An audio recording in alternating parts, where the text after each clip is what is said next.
Welcome to my YouTube channel HR educational hub মৰমৰ ছাত্ৰ ছাত্ৰীসকল।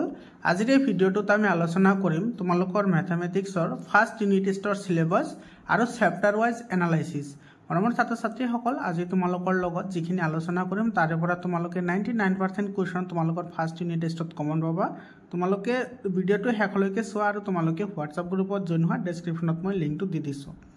তোমালোকে চোৱা। এতে তোমাৰ যেটো ম্যাথমেটিক্সৰ তোমালোকৰ মেট্ৰিকৰ যেটো সিলেবাস মই অলৰেডি আপলোড কৰিছো, তোমালোকে তাৰে পৰা চাই লবা। এতে চোৱা তোমালোকৰ পুনৰ আলোচনা যিখিনি আছে মানে ৰিভিজন চেপ্টাৰৰ পৰা ৰিভিজন 1 আৰু ৰিভিজন 2 টোহে লাগিব, বাকিখিনি তোমালোকৰ পঢ়িব নালাগে। হেতু তোমালোকৰ নতুন সিলেবাস মতে সিলেবাসটো মই অলৰেডি আপলোড কৰিছো, তোমালোকে হেতু চাই লবা। তাৰ পিছত চোৱা এটো বাস্তৱ সংখ্যা মানে চেপ্টাৰ 1 টো লাগিব, তাৰ পিছত চেপ্টাৰ 2 লাগিব আৰু ফালে লাগিব চেপ্টাৰ 6। এটো তোমালোকৰ ফাৰ্ষ্ট ইউনিট টেষ্টৰ সিলেবাস তোমালোকৰ স্কুল মতে বেলেগ বেলেগ হ'ব পাৰে, কিন্তু এইখিনি তোমালোকৰ যেটো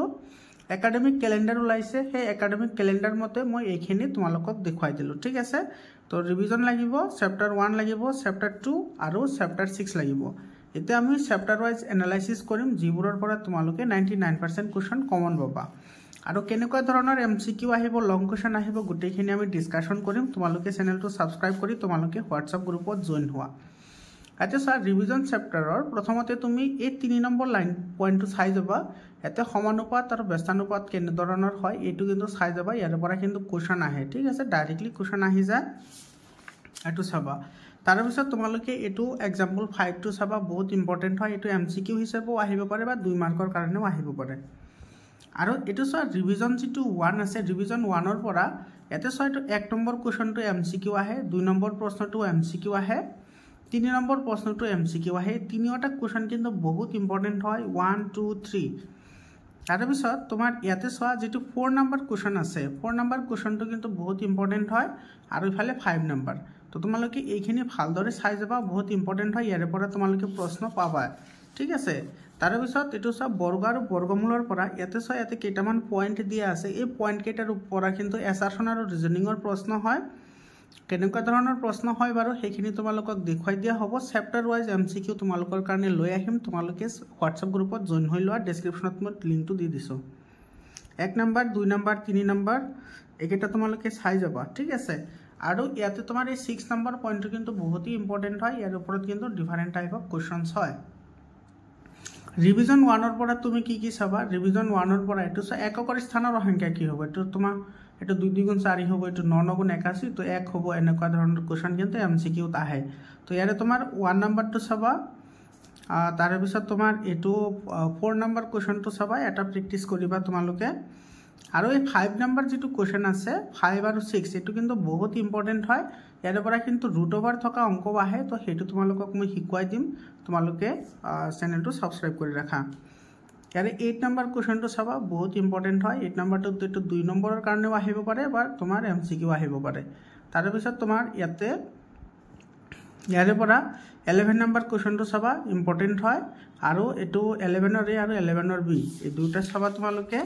তাৰ পিছত এটো চাই C নম্বৰ যেটো কোৱেশ্চন আছে, এই কোৱেশ্চনটো তোমাৰ এই ইফালে এই 6 নম্বৰ পইণ্টৰ লগত ৰিলেটেড হয়, ফৰ্মুলা এটো হয়, আৰু এটো কোৱেশ্চন হয়, MCQ হয়। D আৰু এটো E এই গুটেকেটা MCQ চাবা, ইয়াৰ পৰা কিন্তু বহুত ইম্পৰ্টেন্ট হয়। ইয়াৰ পিছত তোমাৰ বাকিখিনি তোমালোকৰ এটো নালাগে বুলি কৈছে ৰিভিজন পাৰ্ট, এটো কেৱল ৰিভিজন 1 আৰু ৰিভিজন 2 টোহে লাগিব বুলি কৈছে। ঠিক আছে, তথাপি যদি তোমালোকৰ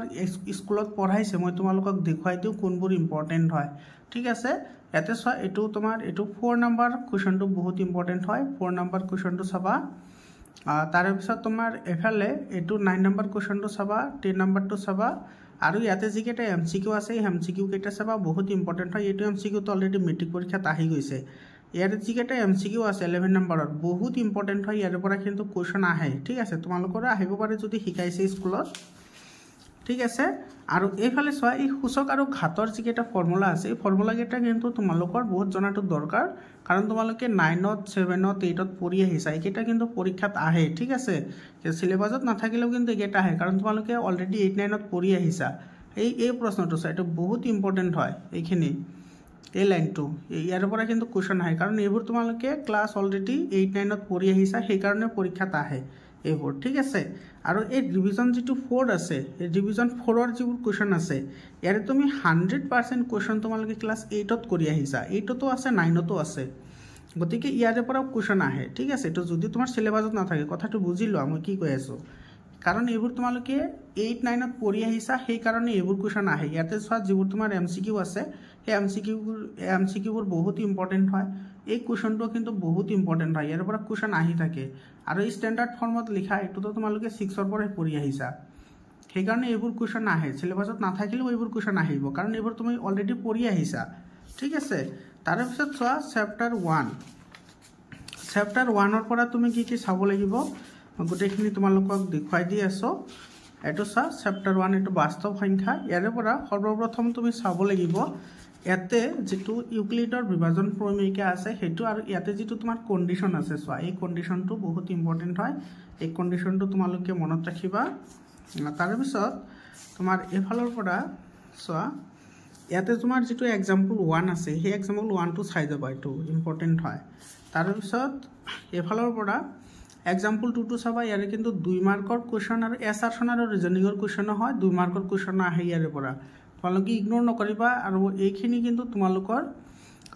হাফ ইয়াৰলি আৰু প্ৰি বোৰ্ড এক্সামিনেশনৰ কাৰণে বহুত ইম্পৰ্টেন্ট হয় লগতে মেট্ৰিক পৰীক্ষাৰ কাৰণে ইম্পৰ্টেন্ট হয় এইবোৰ তোমালোকে কেতিয়াও ইগনোৰ নকৰিবা এতে তোমাৰ 2 নম্বৰ আছে তাৰ পিছত আছে 3 নম্বৰ 2 আৰু 3 এটা চাবা বহুত ইম্পৰ্টেন্ট হয় আৰু ইফালে অনুশীলনী 1.1 ৰ পৰা এতে চাইটো 2 নম্বৰ ইফালে আছে তোমাৰ এটো 4 নম্বৰ ইফালে আছে তোমাৰ এটো 5 নম্বৰ কোৱেশ্চনটো বহুত ইম্পৰ্টেন্ট হয় তাৰে পিছত তুমি এই ফালৰ পৰা এই 7 নম্বৰ কোৱেশ্চনটো চাবা ইম্পৰ্টেন্স আছে তাৰে পিছত এই ফালৰ পৰা তুমি চাব লাগিব এই 6 নম্বৰ কোৱেশ্চনটো চাবা আৰু এই 5 নম্বৰ কোৱেশ্চনটো চাবা এই কোৱেশ্চনটো কিন্তু বহুত ইম্পৰ্টেন্ট হয় এই কোৱেশ্চনটো তোমালোকৰ কিতাপত বেলেগ কোৱেশ্চন আহে আৰু মেট্ৰিকত কিন্তু বিভিন্ন ধৰণৰ কোৱেশ্চন হয় এই প্ৰশ্নটো বহুত ইম্পৰ্টেন্ট হয় এই প্ৰশ্নটো 5 নম্বৰ 6 নম্বৰ ঠিক আছে এইখিনি চাই যাবা তাৰে পিছত এই ইয়াতে তোমাৰ এটো অনুশীলনী 1.2 ৰ পৰা তুমি কি চাবা এটো চা 4 নম্বৰ এটো 5 নম্বৰ এটো চা এই 5 নম্বৰ যেটো প্ৰশ্ন আছে এই প্ৰশ্নটো আৰু এই প্ৰশ্নটো হুবহু একে এনসাৰও একে আহে কেৱল তোমাৰ ইয়াতে নাম্বাৰটো বেলেগ দিয়া আছে এটো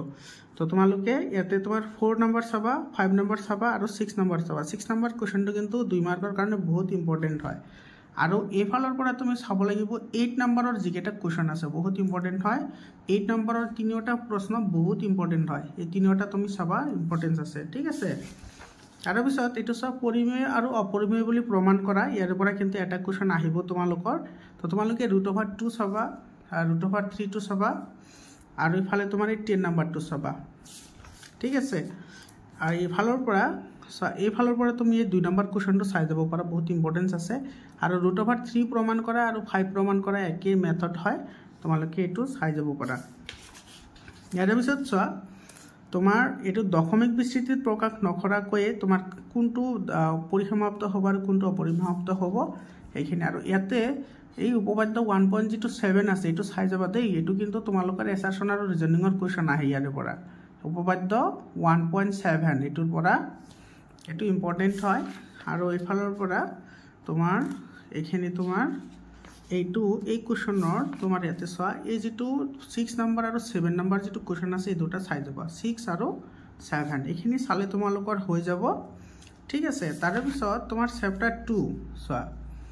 চেপ্টাৰ 2 ৰ পৰা তুমি কি চাব লাগিব প্ৰথমতে চাবা তোমাৰ ৰৈখিক বহুপদ কাক বোলে দ্বিঘাত বহুপদ কাক বোলে তাৰ পিছত ত্ৰিঘাত বহুপদ কাক বোলে কাৰণ আইডেন্টিফিকেশন আহে যে কোনটো দ্বিঘাত হয় কোনটো ত্ৰিঘাত হয় এনেকুৱা ধৰণৰ এমসিকিউ আহিব পাৰে আৰু বহুপদৰ মাত্ৰা চাবা বহুপদৰ মাত্ৰা কাক বোলে তো বহুপদৰ মাত্ৰাও তোমাৰ ফাইন্ড আউট কৰিবলৈ দিয়ে পৰীক্ষাত ঠিক আছে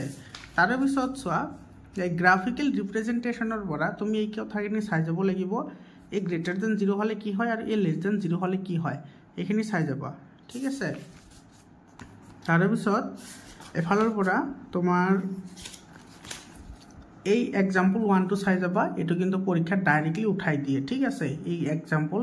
1 টো তাৰ পিছত ইফালে এক্সাৰসাইজ 2. এটোৰ এটা কোৱেশ্চন আছে এই কোৱেশ্চনটো চাই যাবা ইম্পৰ্টেন্ট হয় তাৰ পিছত তুমি এই কথাখিনি চাব লাগিব এই কথাখিনি চোৱা তোমাৰ দ্বিঘাত বহুপদ এটাৰ শূন্য দুটাৰ সমষ্টি -b/a আৰু পূৰণফল হৈছে c/a আৰু তোমাৰ এইটো -xৰ হওক x² হওক এই কুৱেশ্যনটো কিন্তু আহে পৰীক্ষাত ইয়াতে তোমাৰ এইটো 2 নম্বৰ এক্সাম্পলটো চাবা ইয়াতে 3 নম্বৰটো চাবা বহুত ইম্পৰ্টেন্ট হয় আৰু দ্বিঘাত সমীকৰণ এটা কেনেকৈ ফৰ্মেশন কৰা হয় এইটো 4 নম্বৰ এক্সাম্পলটো চাবা এইটো কিন্তু এইবোৰৰ পৰা কিন্তু এমসিকিউ আহিব দেই এইবোৰৰ পৰা এমসিকিউ আহিবই তোমালোকৰ পৰীক্ষাত ঠিক আছে এতিয়া তোমাৰ এইটো চোৱা এই যেটো কোৱেশ্চন আছে কোৱেশ্চনটো কিন্তু পৰীক্ষাত আহে আৰু তোমাৰ এইটো ত্ৰিঘাত বহুপদৰ এইটো চোৱা ত্ৰিঘাত যদি বহুপদ হয় তেতিয়া হলে তুমি এই কথাখিনি মনত ৰাখিব লাগিব ত্ৰিঘাত বহুপদৰ 0.3 আলফা বিটা গামা হলে to -b/a হয় দুটাকে পূৰণফল লৈ যোগ কৰিলে c/a হয় আৰু আলফা বিটা গামা অৰ্থাৎ তিনিটা পূৰণ কৰিলে -d/a হয় ঠিক আছে এৰ পিছত তোমাৰ এই অনুশীলনী 2.2 পৰা এটো 1 নম্বৰ কোৱেশ্চনটো চাবা বিশেষকৈ তোমাৰ এটো 6 নম্বৰ আৰু ইফালে আছে 2 নম্বৰ এটো বহুত ইম্পৰ্টেন্ট হয় আৰু এই ইয়াৰে দ্বিঘাত বহুপদ নিৰ্ণয় কৰা তোমালোকক আগতেও কলো ইয়াৰ পৰা এটা প্ৰেক্টিস কৰিবা কেনেকৈ কৰা হয় ঠিক আছে তাৰ পিছত চোৱা বহুপদৰ যেটো কলন বিধি আছে কলন বিধি তোমালোকৰ এনেকুৱা কোৱেশ্চন কিন্তু পৰীক্ষাত আহিব এটো 6 নম্বৰ এক্সাম্পলটো চাবা এটো 7 নম্বৰটো চাবা একে হয় এটো কৰিব পাৰিলে গুটেকেটা কৰিব পাৰিবা একে হয় আৰু এই 8 নম্বৰ কোৱেশ্চনটো চাবা এটো বহুত ইম্পৰ্টেন্ট হয় ঠিক আছে এনেকুৱা ধৰণৰ যদি তোমালোকে হৰণ কৰিব নাজানা তেতিয়াহলে পিছত কিছুমান অংক আছে হেবোৰ কৰিব নোৱাৰিবা এই 9 নম্বৰ কোৱেশ্চনটো চাবা এটো ইম্পৰ্টেন্ট হয় আৰু অনুশীলনীত চোৱা তোমালোকক এইমাত্ৰ কলোৱে অনুশীলনী 2.3 ৰ পৰা তুমি কি চাব লাগিব এটো চোৱা এটো 3 নম্বৰ কোৱেশ্চনটো চাবা 3 নম্বৰটো চাবা তাৰ পিছত ইফালে আছে তোমাৰ এটো 4 নম্বৰ 3 4 তাৰ পিছত আছে 6 নম্বৰ তিনিটা চাবা বহুত ইম্পৰ্টেন্ট হয় আৰু ইফালে 7 নম্বৰৰ এটো 2 নম্বৰটো চাবা 7 or 2 ঠিক আছে তাৰ পিছত চোৱা আমাৰ যেটো 6 নম্বৰ যেটো চেপ্টাৰ আছে সেই চেপ্টাৰৰ পৰা তুমি কি চাব লাগিব যেটো ত্ৰিভুজ চেপ্টাৰ আছে সেই চেপ্টাৰৰ পৰা ত্ৰিভুজ চেপ্টাৰটো তোমালোকৰ বহুতখিনি কমায়ো দিছে সিলেবাস অলৰেডি মই দি দিছো তোমালোকে তাতে চাই লবা প্ৰথমতে এতে তুমি চাব লাগিব যে এটো সদৃশ চিত্ৰক কি হয় এটো সিমিলাৰ কি হয় আৰু এটো সা সিমিলাৰ এটো দেখাত একে হলে সিমিলাৰ আৰু দেখাত যদি একে নহয় তেতিয়া হলে হেতু সিমিলাৰ নহয় হেতু এই কথাখিনি তোমালোকে কিন্তু চাই যাবা দে এটো এছাৰশন ৰিজনিংৰ কোৱেশ্চন আহে বা তোমাৰ দুটা বা তিনিটা শুদ্ধৰ যিবোৰ এমসিকিউ আছে সেইবোৰ কোৱেশ্চন আহে এইবোৰৰ পৰা তো তোমালোকে এইখিনি ভালদৰে চাই যাব লাগিব মানে কনসেপচন তোমাৰ ক্লিয়াৰ লাগিবই অনুশীলনী 6.1 ৰ পৰা এই গুটেখিনি চাই যাবা ইয়াতে যিকেটা খালি ঠাই আছে ঠিক আছে আৰু তাৰ পিছত এটো ত্ৰিভুজৰ সাদৃশ্যতাৰ পৰা এই দুটা পইণ্ট চাই যাবা ইয়াৰ পৰা এছাৰশন ৰিজনিংৰ কোৱেশ্চন আহে উপপাদ্য 6.1 টো চাবা বহুত ইম্পৰ্টেন্ট হয় এই কোৱেশ্চনটো এটো চাই যাবা ঠিক আছে তাৰ পিছত ইফালৰ পৰা তুমি চাব লাগিব এটো উদাহৰণ 1 টো চাবা উদাহৰণ 1 তাৰ পিছত উদাহৰণ 2 ঠিক আছে উদাহৰণ 1 উদাহৰণ 2 টো চাবা আৰু ইফালে তোমাৰ এটো 6.2 যেটো অনুশীলনী আছে তাৰ পৰা 1 নম্বৰ কোৱেশ্চনটো কিন্তু চাই যাবা ইয়াৰ পৰা কিন্তু এমসিকিউ আহিব 100% এমসিকিউ আহিব তোমালোকৰ ইয়াৰ পৰা ঠিক আছে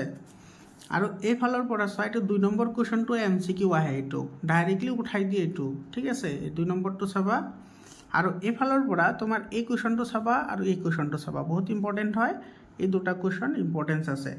আৰু এই ফালৰ পৰা এটো 9 নম্বৰ নহলে 10 নম্বৰ যিকোনো এটা প্ৰেক্টিস কৰি যাবা 9 আৰু 10 ঠিক আছে তাৰ পিছত চোৱা তোমাৰ ইয়াৰ পিছত তুমি উপপাদ্য চাব লাগিব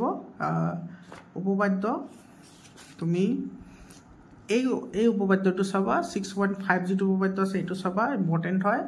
এক্সাম্পল 4 টো চাবা এটো ইম্পৰ্টেন্স আছে আৰু এক্সাম্পল 5 এক্সাম্পল 4 5 চাবা তাৰ পিছত এতে চোৱা এক্সাম্পল যেটো 6 আছে আৰু এক্সাম্পল 7 এটো ইম্পৰ্টেন্ট হয় বহুত ঠিক আছে আৰু ইফালৰ যেটো 6.3 আছে চোৱা তোমালোকৰ এই 6.3 লৈকে হে লাগিব বাকিখিনি নালাগে ঠিক আছে অনুশীলনী 6.3 ৰ 1 নম্বৰ প্ৰশ্ন কিন্তু চাব লাগিব এটোৰ পৰা এমসিকিউ আহে ঠিক আছে এটো 2 নম্বৰ প্ৰশ্নটো চাবা ইয়াৰ পৰা এমসিকিউ আহে 2 নম্বৰ প্ৰশ্নটোৰ পৰা তাৰ পিছত 3 নম্বৰ প্ৰশ্নটো চাবা 3 নম্বৰটো চোৱাৰ পিছত তুমি এফালে এটো 7 নম্বৰটো চাবা ঠিক আছে এটো চাবা তোমাৰ 1 2 3 তাৰ পিছত আছে এটো 4 নম্বৰ ইফালে 7 নম্বৰ আৰু ইফালে আছে 9 নম্বৰ একেটা কোৱেশ্চন তোমালোকে চাবা বহুত ইম্পৰ্টেন্ট হয় আৰু ইয়াৰ পৰা এই যেটো 6.4 আছে এটোৰ লগত ৰিলেটেড যেটো কোৱেশ্চন আছে এটো 11 নম্বৰ কোৱেশ্চন হয় এই কোৱেশ্চনটো তোমালোকে ভালদৰে চাবা তাৰ পিছত এটো 13 নম্বৰ কোৱেশ্চনটো চাবা এফালে চাবা তোমাৰ এটো 15 আৰু 16 বহুত ইম্পৰ্টেণ্ট হয় মৰমৰ ছাত্ৰ ছাত্ৰীসকল। মই যিখিনি তোমালোকক দেখুৱাই দিলোঁ এইখিনি কিন্তু তোমালোকৰ half yearly pre board examination লগতে মেট্ৰিক পৰীক্ষাটো কিন্তু এনেকুৱা ধৰণৰ কুৱেশ্যন আহে। মৰমৰ ছাত্ৰ ছাত্ৰীসকল, তোমালোকৰ এইখিনি যদি তোমালোকে ভালদৰে প্ৰেক্টিছ কৰা ডেফিনেটলি তোমালোকৰ ইউনিট টেষ্টটো বহুত ভাল হ'ব, লগতে হাফ ইয়াৰলিটো কামত আহিব। মৰমৰ ছাত্ৰ ছাত্ৰীসকল, তোমালোকক হোৱাটছআপ গ্ৰুপত জইন হোৱা তোমালোকৰ কাৰণে মই ডেছক্ৰিপশ্যনত লিংকটো দি দিছোঁ। আৰু কেনেকুৱা ধৰণৰ MCQ আহিব, লং কুৱেশ্যন আহিব, গোটেইখিনি আমি ডিছকাশ্যন কৰিম, তোমালোকক দি দিম। তাৰে পৰা তোমালোকে 99% কুৱেশ্যন কমন পাবা। গতিকে চেনেলটো ছাবস্ক্ৰাইব কৰি হোৱাটছআপ গ্ৰুপত জইন হোৱা। আজিৰ কাৰণে এইখিনিয়ে, আকৌ লগ পাম বেলেগ এটা ভিডিঅ'লৈ। ধন্যবাদ।